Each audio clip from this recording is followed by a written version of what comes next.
Alors, qu'est-ce qui va faire la différence entre vous et votre concurrent? C'est le sujet qu'on va aborder aujourd'hui. C'est un sujet que j'aime bien. Parce qu'encore une fois, eh ben, on pense que c'est en cherchant le pourquoi du comment qu'on a les réponses. Alors qu'en fait, c'est tout simple, c'est beaucoup plus simple que ce qu'on le croit.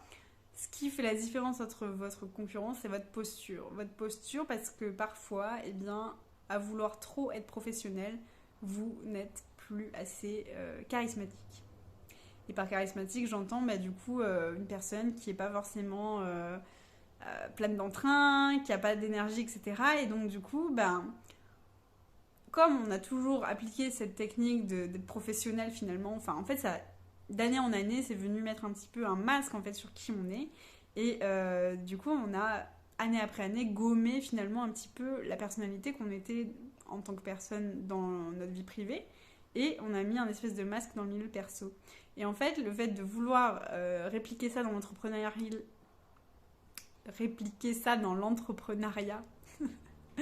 alors qu'aujourd'hui vous êtes votre propre patron, et du coup ça ne marche pas toujours. Pourquoi? Et bien parce que tout simplement, entre une personne qui effectivement va être beaucoup plus joviale, va être beaucoup plus dans une énergie, ce qu'on appelle une énergie haute, elle va avoir plus d'impact, même si peut-être son service ou son produit n'est pas complètement terminé.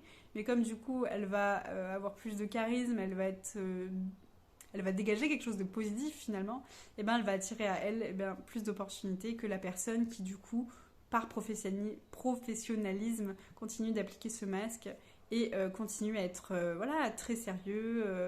Alors, je dis pas non plus que on peut pas non plus être sérieux et charismatique, on peut être les deux, mais il faut savoir justement mettre la jauge au bon endroit, justement, tout simplement. Et donc posez-vous cette question. Posez-vous cette question. Est-ce qu'aujourd'hui, le fait, mon attitude en tant que professionnelle, est-ce que c'est pas à ce niveau-là que ça me dessert en fait? Est-ce que j'aurais pas des choses à m'autoriser davantage? Est-ce que j'ai pas le droit d'être davantage moi-même dans mon entreprise? Est-ce que j'ai pas davantage le droit de m'exprimer tel que je suis? Est-ce que je suis toujours obligée d'appliquer ce filtre, d'être toujours parfaite, d'être toujours parfait sous tous les angles, etc. Est-ce qu'il n'y a pas des endroits où je peux lâcher un peu prise et justement exprimer qui je suis? Parce que c'est en s'exprimant soi-même, en exprimant qui on est à l'intérieur de soi, que forcément vous allez trouver des personnes qui vont vous correspondre tout simplement, enfin des clients qui vont vous correspondre, des partenaires qui vous correspondent et avec qui votre message va résonner. Parce qu'en fait, si de vous-même vous mettez un espèce de voile, un espèce de masque par-dessus, vous n'êtes pas vraiment...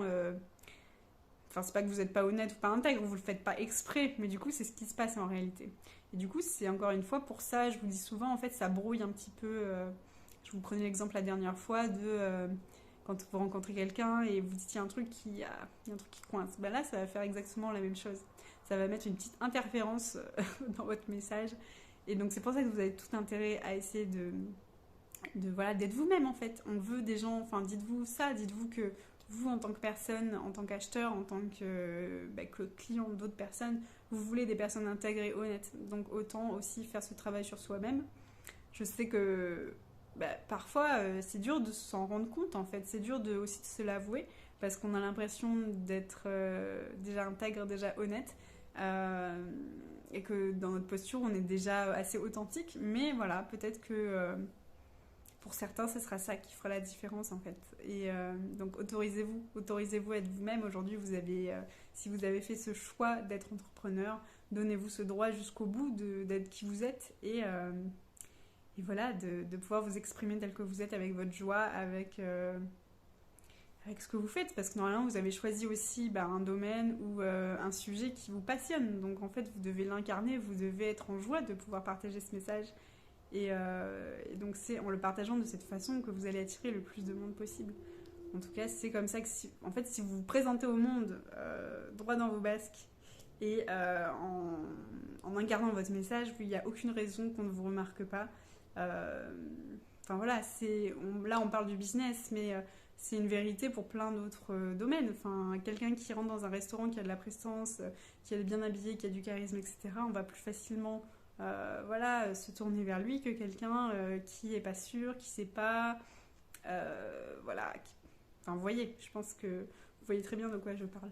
Donc, faites cette même chose aussi pour votre business en fait. Faites tomber cette barrière de je dois être professionnel à tout prix, je dois tirer aux quatre épingles, je dois me mettre un blazer, vous me voyez des fois en blazer, des fois non. Bah c'est ok, je suis la même personne et je suis comme vous. On est tous pareils, on est tous des êtres humains et c'est le plus important en fait. Donc voilà ce que je voulais vous partager aujourd'hui, j'espère que ça va vous aider et je vous retrouve bientôt dans une nouvelle vidéo. Bon week-end.